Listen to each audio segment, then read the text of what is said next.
I keep seeing pieces about UNLV could be a G5 power. Yeah, they could. They could. But not in the Mountain West. You are Locked On College Football with Spencer McLaughlin, your daily podcast on all things college football. Part of the Locked On Podcast Network, your team every day. Welcome, everybody, to another episode of Locked On College Football. I'm your host, Spencer McLaughlin. Thank you all so much for making this your first listen or your first view every day. Part of the Locked On Podcast Network, your team every day, and your daily source to stay up to date with the biggest stories in this, the greatest sport on planet Earth. Does the Big Ten have an edge over the SEC? Which Big 12 school jumps in recruiting? That is all on today's show. First, I've seen this suggestion in a couple of different places. There's an article over it on 3. There was another article I saw. I've heard other people chatter about this before, that UNLV could become the next G5 power. Well, they're planning to be in the wrong conference for that.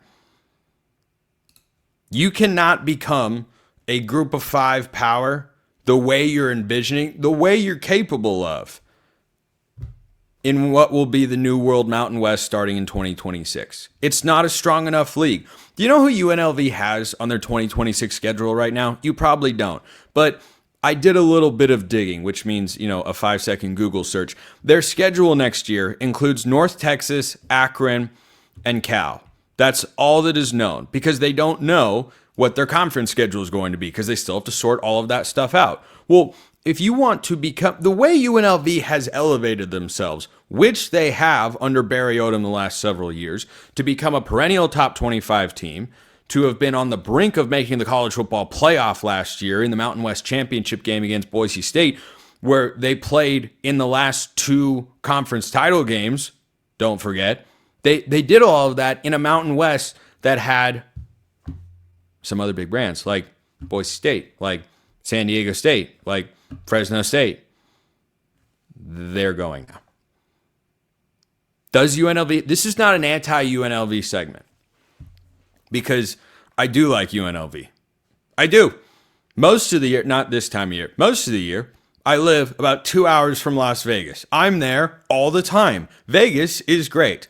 Anytime I see someone say anything generally about, well, you should have more events there, or you should make it more of an even more of a growing market because it's, or you should see it that way. Well, because it is, of course, but there's this entertainment, excitement, buzz, all this stuff with the city of Las Vegas. I'm all in on that. I 100% am.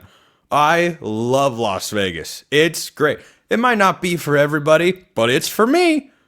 It is definitely for me, and it's for many other people as well. But this is the equivalent of arguing that Liberty could become a new group of 5 power. Why can't they do that? Because they're not in a strong enough conference. The new look Mountain West is not going to be strong enough to maximize the G5 superpower potential that Las Vegas may very well have.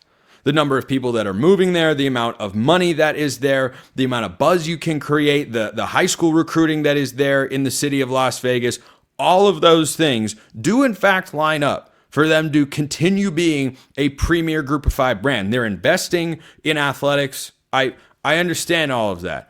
But their administration, it seems, as I've discussed previously on the show, has made it clear, no, we're not going to wind up in the Pac-12. They haven't physically said that, of course. There was a conversation without a formal offer many, many months ago, as ESPN's Pete Thamel reported, and UNLV said, no, we're okay. We're good. And if they'd wanted to jump to now the Pac-12 hasn't announced their 8th member yet. Maybe they pull a rabbit out of the hat. Maybe the legal settlement between the Pac-12 and the Mountain West makes it so that it is financially viable and profitable for UNLV to go into the Pac-12. Because the reason the Mountain West wanted them to stay is they know what UNLV can become. And they're now a flagship kind of program, athletics-wise, partially, yes, because of the city that they are in. And that's a smart move by Gloria Nevarez, the commissioner, to keep Air Force around by giving them some financial incentives. And so the administration at UNLV, President's vote on realignment, put it on my tombstone, they have decided, it seems, not officially, You can still go back on these guys. They seem to think that the financial incentives to stay in the Mountain West offer them a greater amount of success than going to the New World Pac-12. Well, financially, that might be true. And I don't know exactly what UNLV's financial situation is. There's the report about they're not going to be able to pay Dan Mullen. No, they are. They're going to be fine. Whatever. Athletics financing can be complicated. If it was a significantly more amount of money to be in the Mountain West, okay, like I understand it, but you also have to understand this is a choice that you're making.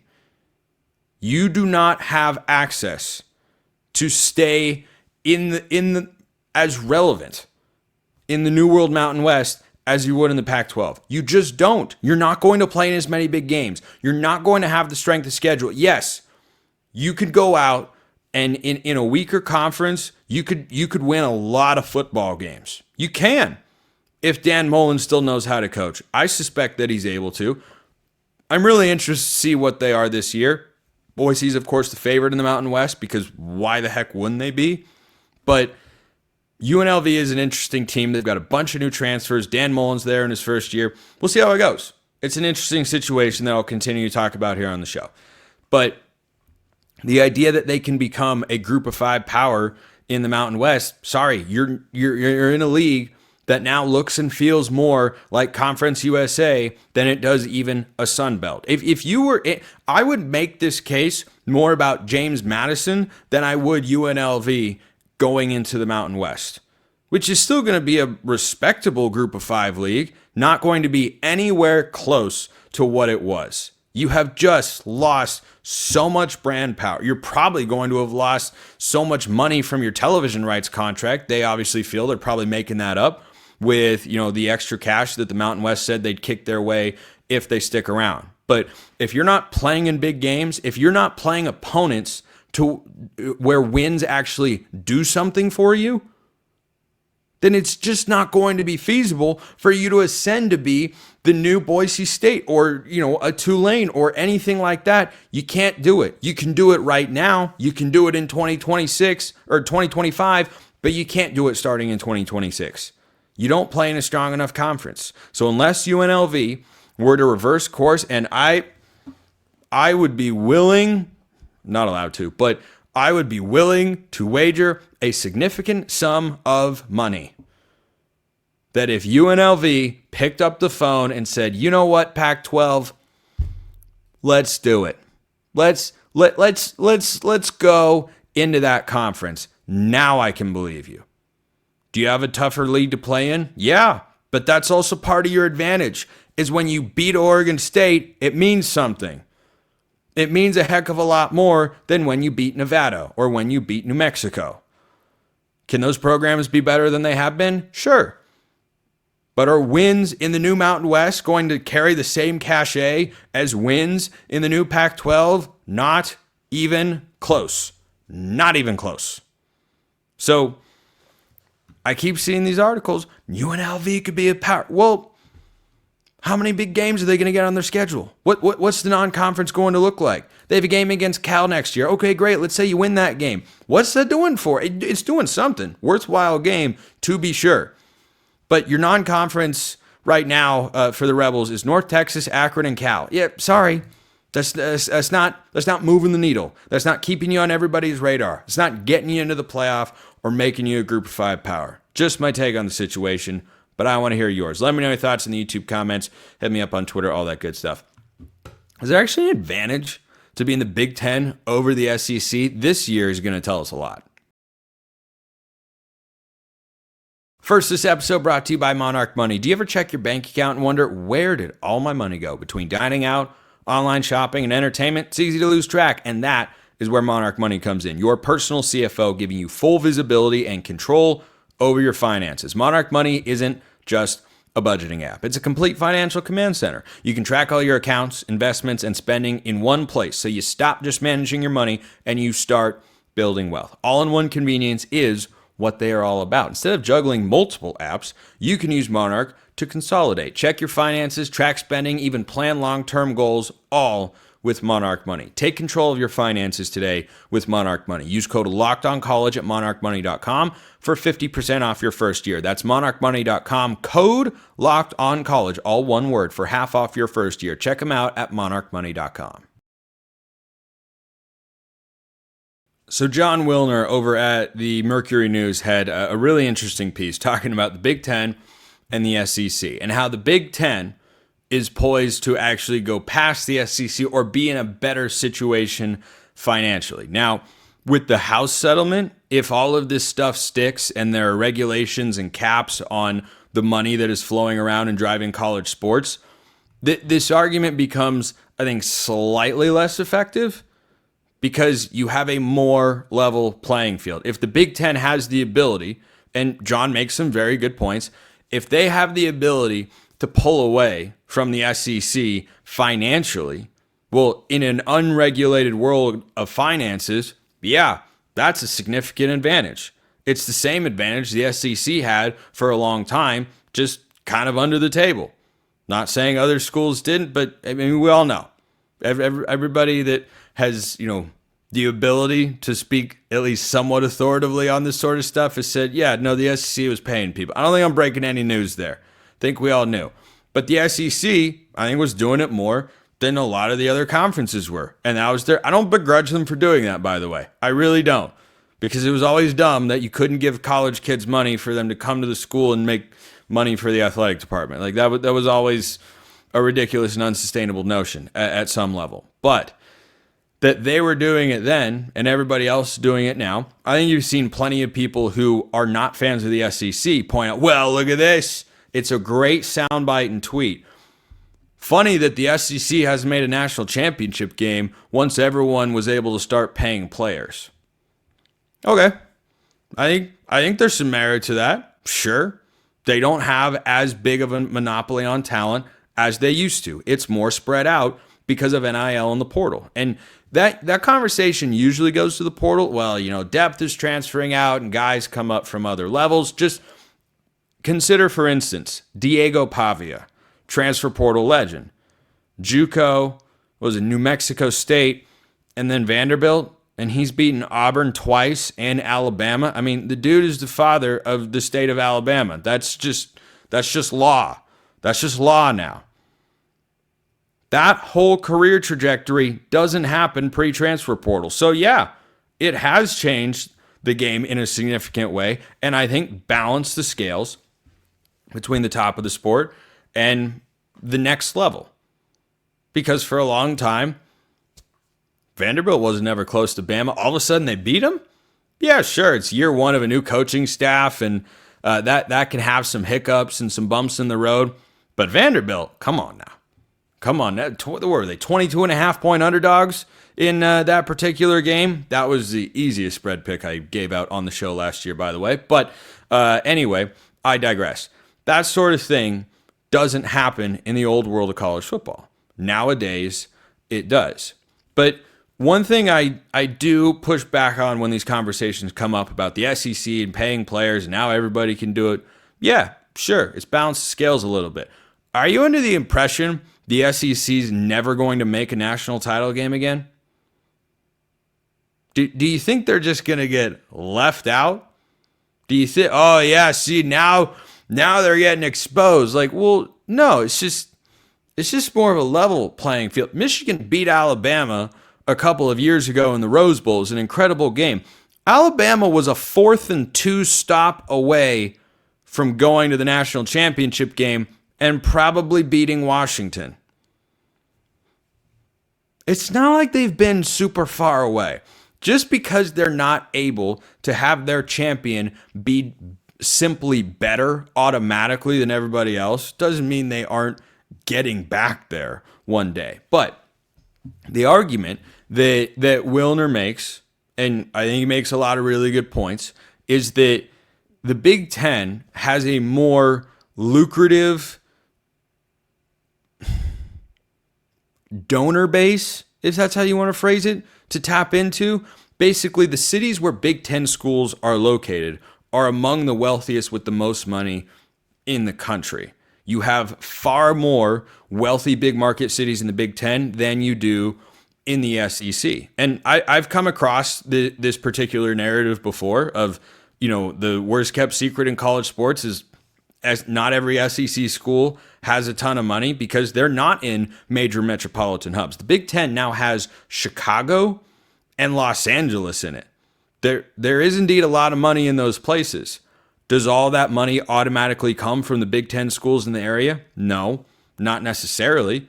Even if you have famous graduates or wealthy graduates that could give a bunch of money to the schools, there's a guy, I forget his name. I think he's the CEO of NVIDIA or something.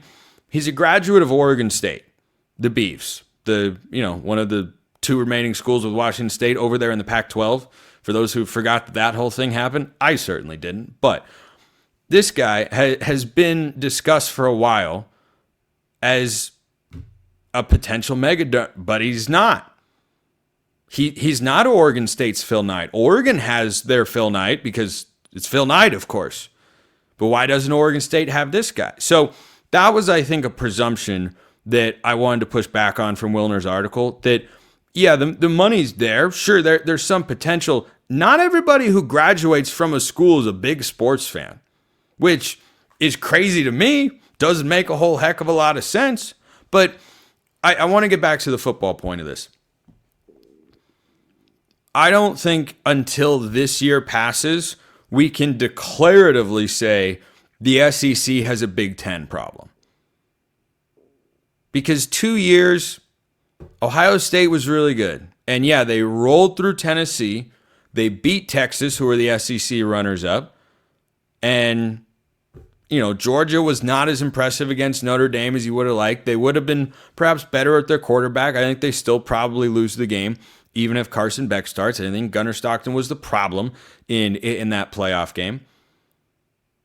But if the SEC goes for a third year of not making the championship game, then you have a trend. 2 years can still be kind of an aberration because once the field leveled, the playing field leveled a little bit, you still had a 50-50 go either way coin flip overtime game that kept the SEC out of the national title, but probably kept the SEC from winning the national title. This past year, I think, was more of an indictment and gave a lot more fodder to the hardcore anti-SEC crowd. Because, yeah, Texas was competitive with Ohio State. I felt like Ohio State was the better team. And Notre Dame did to Georgia what nobody does to Georgia. They out-physicaled them. That doesn't happen to the Bulldogs. It's Kirby Smart we're talking about. And yet it happened. And Georgia wasn't able to run the ball consistently. That's not something we used to say. Well, now it is. So the financial potential for the SEC to have a Big Ten problem, I think could be slightly overblown. I don't think the SEC is going to lack a bunch of financial commitment. I get the point about more money being in Big Ten cities and footprints and all that sort of stuff. But if you have the House settlement and guidelines in place, like actual guidelines that have to be followed, not like guidelines in Pirates of the Caribbean, the code, more like guidelines. There are actual rules. If those stay in place, then I think you have a more level financial footing in college football writ large. And I think that overall is a good thing for the sport. And so the idea that the SEC would be falling behind the Big Ten because they have a financial problem, I don't think that would be the reason. But hey, what do I know? Sometimes I'm right, sometimes I'm wrong. Let me know your thoughts in the comments below. An interesting question about the Big 12 that you want to hear.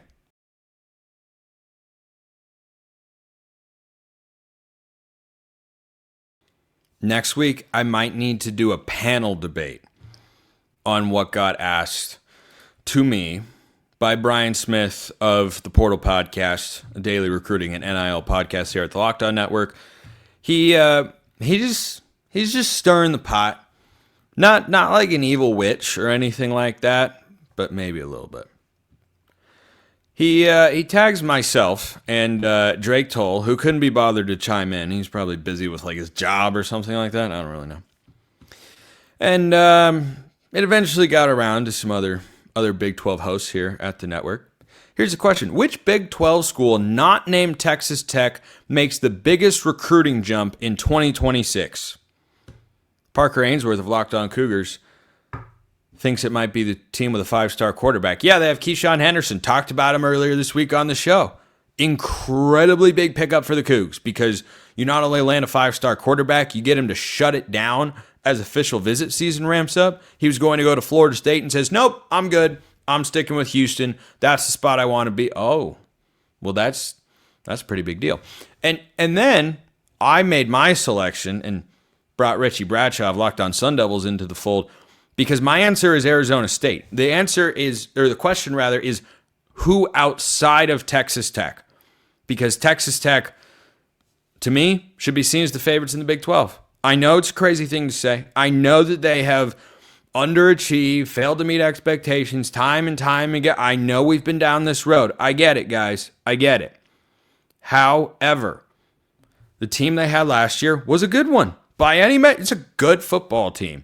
You've got a quarterback back for his third season. You've got a head coach who's been there for a few years and has a track record of success. And you have gone out and had arguably the best offseason of anybody in the Big 12. So yeah, Texas Tech is the easy answer. But my answer is Arizona State. The Sun Devils currently have a top 15 recruiting class. They were in the mix for Mason James, 4-star receiver that ended up choosing Washington over schools like Notre Dame, and I believe Texas was a hat on the table as well. But I'm taking Arizona State because their ability to recruit with just kids that's in their backyard is as strong as anybody in the conference. I could have picked TCU. I don't feel the recruiting buzz there. I've talked about Arizona State and the recruiting momentum they've compiled. It's a very real thing, by the way. I almost picked Kansas. Kansas currently has a top 15 recruiting class. Do I think they last there? Probably not. Is Lance Leipold a really good coach? Darn right he is. But I think ASU has the greatest ability for staying power. Their recruiting class last cycle was outside the top 40. They brought in a bunch of transfers when in Kenny Dillingham's first couple of seasons. Jake Hatch of Locked On BYU threw another Cougars. Why don't we call Houston the Cougs and BYU the Cougars? Or maybe we should call BYU the Cougar Tails. I don't know. It's a solid donut. It is a solid donut. Not like the greatest donut I've ever had, but next time I go to Lavelle Edwards Stadium, I'm having one again. No questions asked. But Arizona State has, I think, the greatest ability to sustain themselves as a Big 12 championship contender in a different way than everybody else. Because Texas Tech has a bunch of talent in their backyard. Yes, so does every Texas school. The competition to go out and get those Texas kids is so unbelievably fierce. By the way, what state is adjacent to Arizona? Let me think. Let me think about the map of the United States in my head. Do I know that well? I do. I know geography surprisingly well. I'm a trivia nerd, so that's kind of why. Oh, that's right, it's California. California is like just over in that direction. Not very far. Arizona State can also reach into Texas because it's not that far from there. That matters to some kids more than others. But is Arizona State going to become a recruiting power in Florida or California more quickly? Yeah, you know what the answer is, of course. So proximity matters. And Arizona is located in a place where you've got such an abundance of talent, and the competition for California kids, yep, it's fierce. The outside competition for kids in your own backyard, it is incredibly strong. It is still an advantage to be able to go to kids and say, hey, you're getting recruited by, let's just look at other Big 12 schools. Texas Tech wants you. Colorado wants you. Oklahoma State wants you. But we're 30 minutes from your house. That can be a real recruiting pitch for some kids. They want to go play where mom and dad and grandma and grandpa or anybody else can easily get to the games. Well, that's a lot easier when you are nearby. Matters to some more than others, but it can be a serious advantage. Heck, the proximity and previous relationship component is a big reason why Keyshawn Henderson is going to go to Houston. And so Arizona State has such a premier location. Between them and Kansas, the two Big 12 schools currently with the highest ranked 2026 recruiting classes, according to 24/7 Sports, those two programs are outperforming a lot of people's expectations. ASU to me has more staying power. Absolutely. And they're capable of being a program. Dillingham has said he wants them to be, a superpower in the Big 12 or something. I don't know if that was the exact quote, but he's talked about their long-term outlook, and it is really good. Of course it is. He's got his staff locked up. He's really good. They're going to be great again this year. They'll be contender for the Big 12 championship, and I think they can do it in a different way. Kansas State is very, very old school, like Jim Harbaugh Stanford to me. Just show up, work in the shadows, go about your business. Everybody looks up. They won 9 games again. They won 8 games in a down year. Whoa, they had an 11-win season. That's Kansas State to me. And by the way, nothing wrong with that. Chris Kleiman's going to make college football playoff at some point in time during his tenure with the Wildcats. That's not a matter. As long as he sticks it out, that's not an if, that's a when. So it's an interesting question to ponder. Perhaps we'll go further into that discussion next week here on the show. Maybe we'll do an entire show here on Locked On College Football. We'll line up a panel and just see what happens. But other than Texas Tech, Big 12 school that's improving its ranking the most from last cycle, ASU is outside the top 40. I am going with Arizona State. Appreciate everyone listening. I will see you next time. And until then, hope you all have a wonderful rest of your day.